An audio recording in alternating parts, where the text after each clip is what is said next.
Delegation from UAE coming from Middle East to India for the Prayagraj. तो आप मुझे बताएं ये क्या हो रहा है? शरीफ खान शुभम अग्रवाल बन गए और अमन खान बन गए हैं अमन अग्रवाल।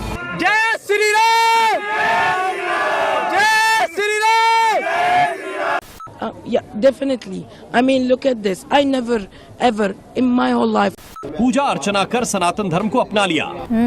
और मैं ये समझता हूँ कि एक इनकरेजमेंट है हिंदुस्तान को और मोदी को खास तौर। ओम नमो भगवते रुद्राय, ओम नमस्ते रुद्रमन्यवतो तैषवे नमः।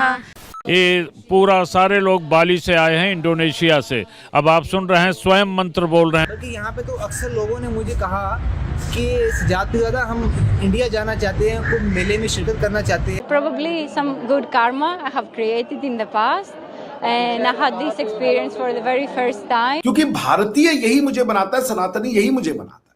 भारत दुनिया की स्पिरिचुअलिटी है। भारत एक ऐसा देश है जो दुनिया को शांति प्रोवाइड करता है, रियली शांति। आप वो पत्र पढ़िएगा जो स्टीव जॉब्स ने लिखा है 1972 में, इट हैज गॉन वायरल। अंत में वो लिखते हैं Shanti Steve jobs.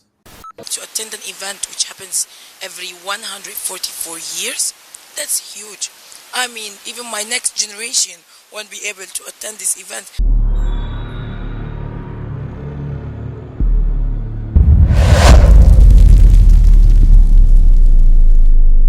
Hello friends, जय हिंद क्रिकसेल हिंदुस्तान में आपका स्वागत है दोस्तों। महाकुंभ 2025 में जो लोग सनातन से भटक गए थे वह फिर से घर वापसी कर रहे हैं।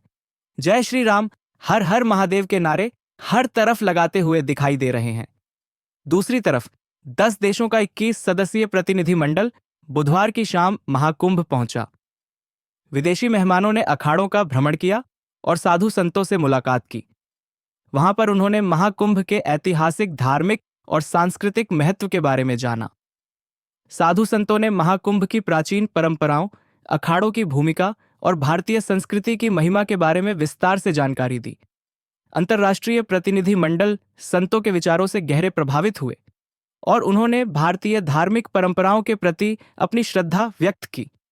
वहीं गुरुवार की सुबह त्रिवेणी संगम में डुबकी लगाने के बाद प्रतिनिधिमंडल ने समूचे महाकुंभ क्षेत्र का दौरा भी किया। इस दौरान 21 सदस्य दल ने संगम की रेत पर चल रहे विशाल धार्मिक आयोजन की व्यापकता को देखा। तो चलिए पाक मीडिया का रिएक्शन देखते हैं। चैनल को सब्सक्राइब कर ले, वीडियो को लाइक और शेयर कर दें। सर, आज हम बात करेंगे आपसे महाकुंभ मेला की। आप जानते हैं कि वो हमारे इलाके यानी कि प्रयागराज में हो रहा है इस बार, और जो पहले इलाहाबाद कहलाता था। क्या कहेंगे आप? बहुत लोग आ रहे हैं, बताया जा रहा है 40-45 करोड़ लोग आएंगे। और एक इसको किस तरह से देखा जा रहा है भारत में इस फेस्टिवल को?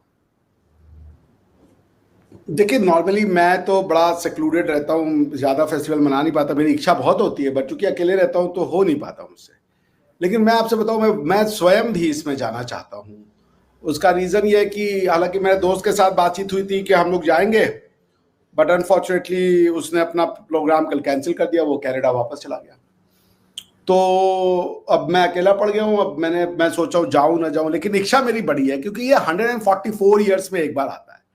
तो मतलब 144 साल आप समझती हैं, मतलब कि बहुत ज़्यादा लंबा पीरियड हो जाता है। तो अगर मैं उसमें जाके डिप ले आऊँ, और हमारे तो घर के बगल में है बनारस में, तो आप समझ सकती हैं उसकी सिग्निफिकेंस कितनी ज़्यादा है। और ये तो मोर देन रिलीजियस, ये एक दिखाता है कि भारतीय कल्चर कितना उन्नत कल्चर था।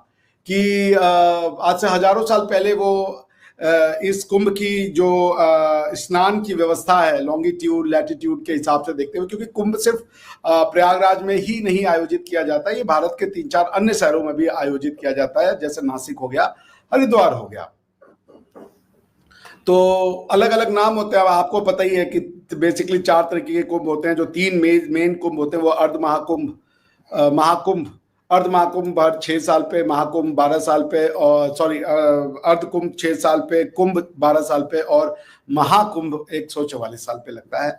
उसके अलावा हर साल कल्पवास होता है। कल्पवास में मेरी, जैसे अभी स्टीव जॉब्स साहब की जो वाइफ हैं वो आई, और आज मैं देख रहा था स्टीव जॉब्स साहब का 1972 में उन्होंने एक लेटर लिखा था, और उसमें उन्होंने ये कहा था कि I want to go to कुंभ।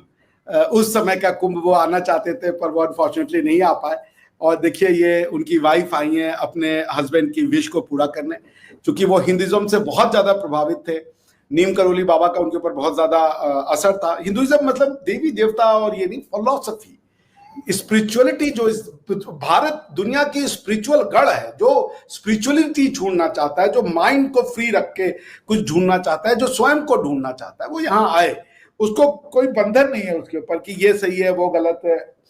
जो मन में प्रश्न है उन प्रश्नों के साथ आए, उनके प्रश्नों के ऊपर कोई प्रश्न चिन्ह नहीं लगाए जाते। तो उस दृष्टि से महाकुंभ का एक बहुत बड़ा सिग्निफिकेंस है। ये दुनिया को एक संदेश देता है भारत की मैनेजमेंट कैपेबिलिटी का, कि 40 करोड़ लोगों को, 45 करोड़ लोगों को आप 1.5 महीना में मैनेज करेंगे। उनके लिए ट्रेन चाहिए, उनके लिए